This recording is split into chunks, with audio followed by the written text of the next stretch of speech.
দর্শক, আজকে আমরা এসেছি পাণ্ডের মন্দির, যেটা হচ্ছে চাকদা যে গঙ্গা আছে, গঙ্গার ঘাট একদম পাশেই, মুকুন্দনগরের আগে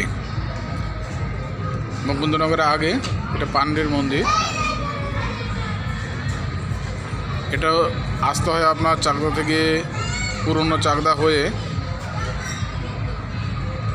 চাকদা থেকে একদম নিচে গৌরনগর ঘাটে যেতে যে রাস্তাটা, ওটা এসে সামনে এসে একদম উত্তর দিকে একটা রাস্তা আছে, ওটাই একদম পাণ্ডের মন্দিরে চলে আসে। এখন মার পুজো হচ্ছে, ব্রাহ্মণ পুজো করছেন।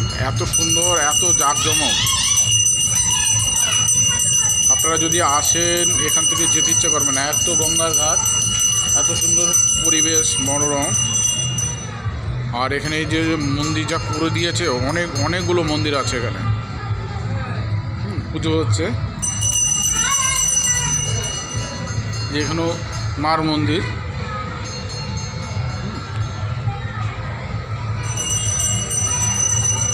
এক এক জায়গায় এক এক মায়ের রূপ।